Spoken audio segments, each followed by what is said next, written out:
yun nga, during my turnover, I have promised you and I have announced publicly that we will pound on cyber crimes. So, isa agad na nag-respond sa aking request ay si Attorney Lontok. So, I am commending him. No? Ito na agad ang product. Start pa lamang ito. We have several operations lined up. No? Sunod-sunod na ito. Kaya yung mga scammers, cybercrime na mga ating hackers, maghanda na kayo. Eto na kami. Attorney Lontok will be very active on this. Kung yung tungkol sa ng operation, he will, kung may tanong kayo, he will answer you. Okay, attorney? Any, yes, sir? Sir, for sure meron kayong informant about sa kanila, pero ano ba talaga yung mga basics na sila talaga yung sa na meron kayo sa isang na sila may prasko ba? Yep.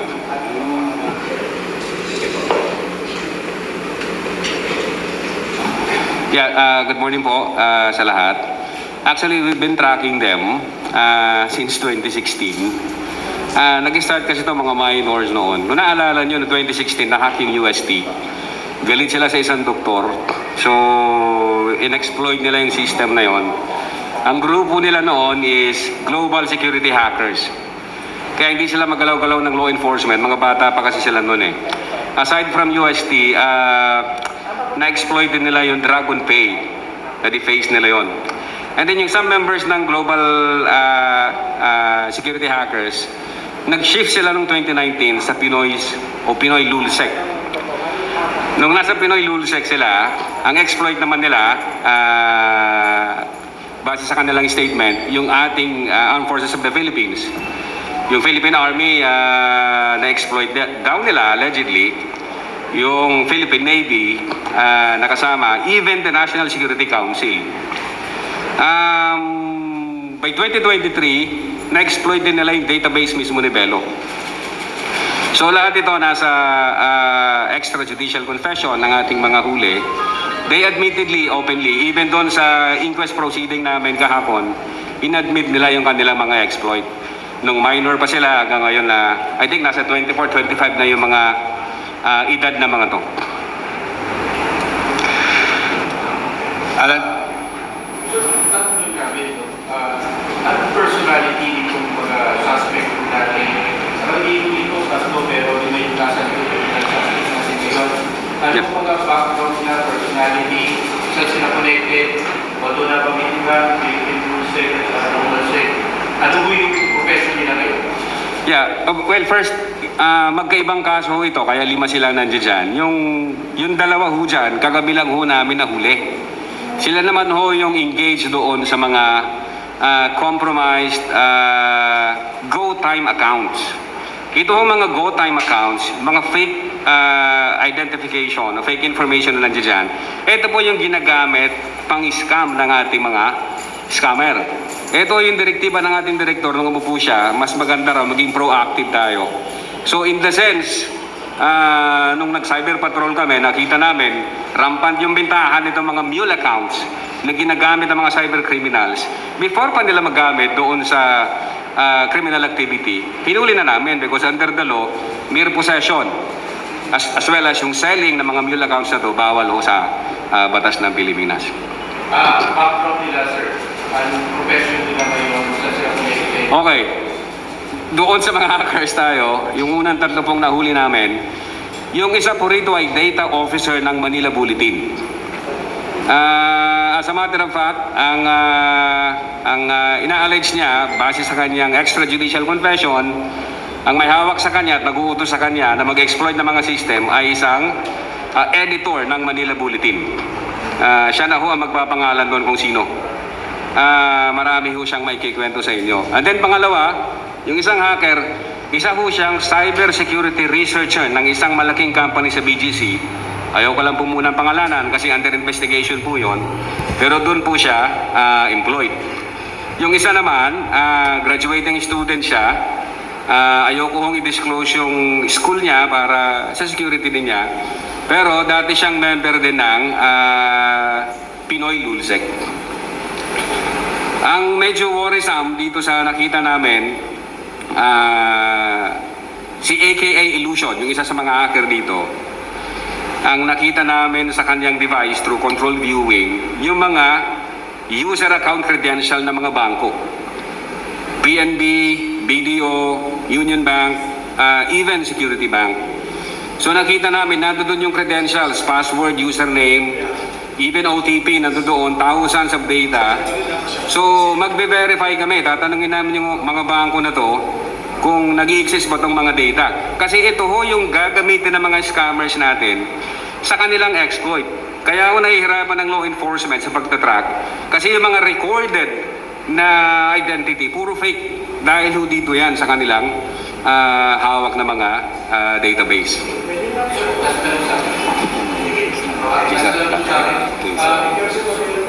Gaano kalawak at gagamitan nila dito sa mga data network na hawak nila? Ibinibenta ba ito sa black market o sa paano ba naging sistema nila kapag hawak ng mga data nito o may ginagawa ko ba sila inaano sila sa publiko para sabihin na mahina yung sistema dito? Paano ba? Yeah, halos lahat po ng sinabi nyo nangyayari yan. Una, for sale ho bawat information sa mga bridge forum, mga dark forums, kung nakakadalaw ho kayo doon. Binebenta ho yung mga data na yan. Ang bumibili ho niyan yung mga organized cyber criminals. Kasi ito po yung kanilang mode of establishing anonymity para ho hindi matrack ng authority yung kanilang activity sa cyberspace. Yung iba naman, pag naka-exploit sila ng system, it's a sort of bragging rights kasi gusto nila maging member ng isang malaking hacking group. Kaya in a way nagyayabang sila doon sa online. May ganong method sila. Yung iba naman, parang sharing ng info. Ibibigay namin itong kailangan nyo, halimbawa credentials, ibigay mo naman sa amin yung script. So parang bargain. May ganun ding nangyayari na observe namin sa cyberspace. So halo-halo yun. Pwedeng for sale, pwedeng tawag nito, pang-strengthen ng kanilang cyber tools. And then yung iba naman pwedeng pagpapakilala na ako ito, kaya kong pasukin to, so dapat makasama ako sa grupo ninyo na medyo kilala sa cyberspace. Halo-halo po yun. Other questions? Let me inform you na bago namin i-present sila sa inyo, they have undergone inquest proceedings. So, kumbaga, hindi lamang suspected, kundi they have undergone inquest proceedings and cases have been filed. No? Yun ang ano. And I have instructed Attorney Luntok, I want it hanggang conviction, hindi natin bibitiwan ng kaso. So, that is how NBI now works. Salamat po sa inyo. Other questions? Nico? Ano po yung circumstances ng pagkaka-arrest? Ano ba wala? Yeah. Well, we call it under hot pursuit arrest. Well, tinatawag namin yan sa language namin, cyber hot pursuit. In the sense na we have personal knowledge na itong mga hackers natin is in possession ng mga sensitive data, in possession ng mga code script na pinagbabawal ng Republic Act 10175. And at the same time, with that personal knowledge, na-track namin sila yung kanilang movement. So, nang dumating yung right time, nagkaroon kami ng opportunity na we believe na as of the moment, hawak-hawak nila yung data na yan na pinagbabawal ng batas. Kinuha namin sila actually nakuha namin ito sa loob ng Manila Hotel Restaurant. Kasi doon sila kumakain. Medyo may pambayad daw mga tao kaya doon. Bale, nandun sila because binibenta kayo. Yeah, as per investigation, ang usapan, yung kanilang ayoko nang Nick, ikwento muna yung methodology namin kasi tradecraft po yan ng NBI para hindi mo ma-preempt yung strategy po namin ni Director. Yung conversation nila during that time was that magkukulate sila ng mga data breach, puro Philippine data, and then gagawa sila ng sariling database. Dadalhin nila sa dark web, doon nila ibibenta. So, ang clientele nila doon, not only locals, but even foreigners pwedeng bumili doon. Sir, yung walang tinutukoy na editor, kasama ba siya sa investigation? Yeah, actually, medyo ayoko magsalita nung sagana ng akin. I would like to quote. Base doon sa extrajudicial confession ng ating mga hackers. Actually, galing daw sa editor yung direction kung ano yung i-hack at pagkatapos ma-hack, yung editor na raw yung bahalang mag-exploit kung ano gagawin niya. During investigation din namin, nakita namin na bawat incident o cyber incident, itong editor na to, siya yung naunang mag-post ng article about the hacking incident. Lagi siya, nakita namin yung pattern doon. At according din sa ating hacker, nung hinak nila yung Armed Forces of the Philippines and National Security Council, that was the directive ng editor na yon.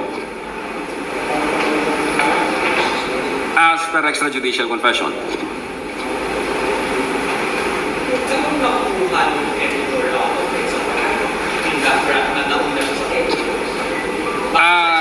Well, mas maganda ho kung tanungin nyo na lang yung... Kasi ho, ako kino-quote ko lang ho ang sinasabi ng ating mga nahuli.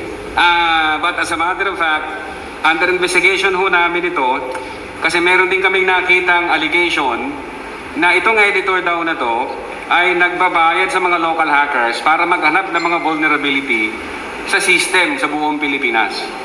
So, gusto namin i-validate yan, i-verify yan, kasi malaking tao rin ito. At kilala to sa cybersecurity world, itong editor na to na tinutukoy namin. Alam ho ng mga hacker natin na nasa loob. Editor ho siya ng Manila Bulletin. Yung sinasabi ni Atty. Those are based on the extrajudicial statement, confession ng ating mga nahuli. So, hindi namin yun haka-haka. Yes, sir. Pagka yung natuloy-tuloy na yung investigation, yung filing of cases, we will use the extrajudicial confession to prove our case. Ganun po yun, ano. Siyempre, ingat kami po, ano. But then, yung extrajudicial confession, they were assisted by a lawyer. Yeah. Yes, sir. They were assisted by a lawyer. So they know what is happening. They know what they are telling to us. Ganun po. Kailangan po airtight ang ating ang ating case, no? Yun ang nire-request ko sa kanila. Kailangan bago tayo humarap sa media, yung talagang airtight ang case. Kaya nga siguro, bakit ngayon lang? Pina-inquest muna namin, inquest proceedings, tatanungin kami ng piskal, no? So, case has been filed, ayan na, kaya pinaresent ko sa inyo. Ayoko nung haka-haka lang, suspect lang. Ganun po. Sir, identify kayo na talagang sila. So, gaano ba kalawak sila? Well, sabi ko nga, since 2016, natatrack na namin yung movement ng mga to. But dahil mga minor sila noon, kaya medyo baka masayang lang yung effort namin at resources, makakawala din. So, definitely marami sila. Sir, ano yung mga tips nyo para Come again, sir, hindi ko po. ano po yung mga tips na para hindi mga Tips para hindi maging biktima. Well, una, dito sa exploit, mas maganda kasi kung tatanungin nyo sila. Kasi ang kanilang clamor actually, mababaw daw yung cybersecurity tawag nito, standard ng Pilipinas. Sabi nila. Kaya naman daw nila napapasok kasi may nakikita silang mga vulnerability sa system. So, I would think, dahil sa pangyayaring ito, mas maganda i-inform natin lahat ng stakeholder, mag-beef up ng cybersecurity para ma-avoid natin from being victimized by cyber criminals. So may mga identified na ba mga bangko na nakikita? Yeah, sinabi namin kanina, although under investigation, at ang hawak namin is yung mga account credentials, yung thousands of them, yung BDO, yung PNB, Security Bank, Union Bank. Sa tingin mo, magkano na kaya nahalik niya?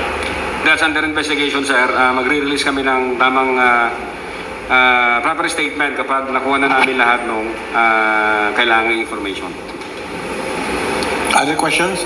Nico? Sir, ayon dun sa editor, matagal na raw siyang partner na mga different government agencies, including the NBI, against cybersecurity. Kaya medyo nagulat siya dito sa allegation.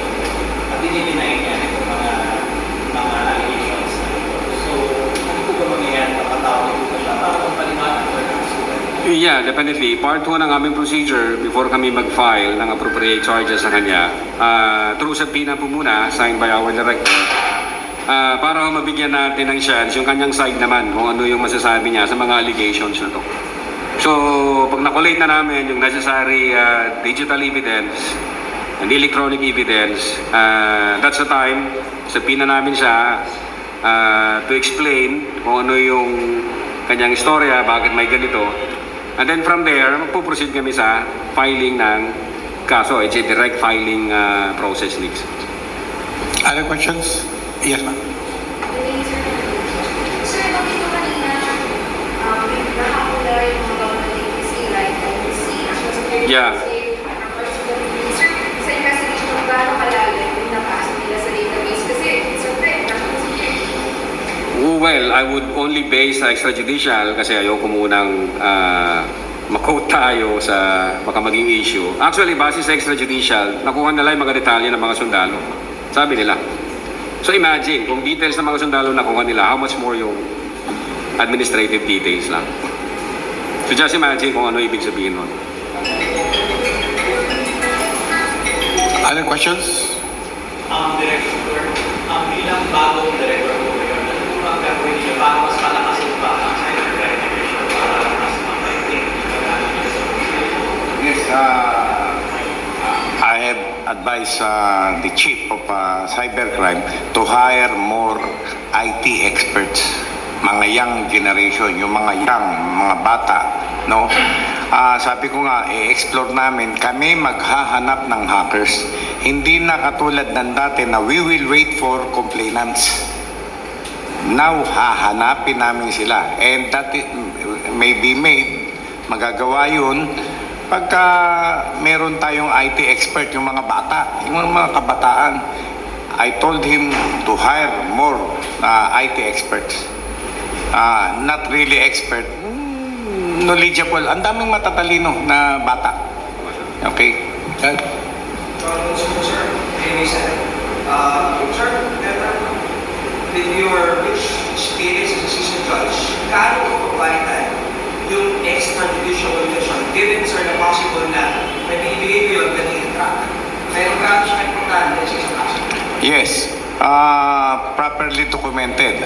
Sabi mo nga, dating judge, dating police, hindi nila mareretract yun because covered ng video habang di sila nagbibigay ng statement with the lawyer there. Yan lang naman ang yung pag-retraction, hindi magsisinungaling ang video. Ayan ka nagbibigay ka ng statement So, yun, then sila lulusot sa atin. No? Okay? Hindi pa pwede na yung dati na bigay statement and then retract, tinakot, tinorture. Ayan nakakamera, ayan ang video. Hindi ka namin ginugulpi. You have given that voluntarily. Yes, with lawyers and in their presence. In their presence, yeah. Dyan. Ito naman sila, sir, o meron po tayong ibang hinahanap mo? Again, ayokong i-preempt dyan Yes, yung movement natin. yes, I will answer that. Continuing ito, marami pang lalabas at itong dadating na mga araw, marami pang ipepresent namin sa inyo. No? Talagang overnight, talagang hindi na halos natutulog si attorney at ang kanyang mga tao para makakuha tayo ng mga ganito. Tama, habol na po. Tama rin yung watching na yung kanilang input na bibigay would be vital in formulating recommendations to those agencies na victimized for them para mag-work ang possible sa possible attention. Well, actually, as we all know, hindi lang ho kami magre-rely sa inputs at din sa extrajudicial confession. Meron na tayong tinatawag na digital forensic analysis. Since hawak po natin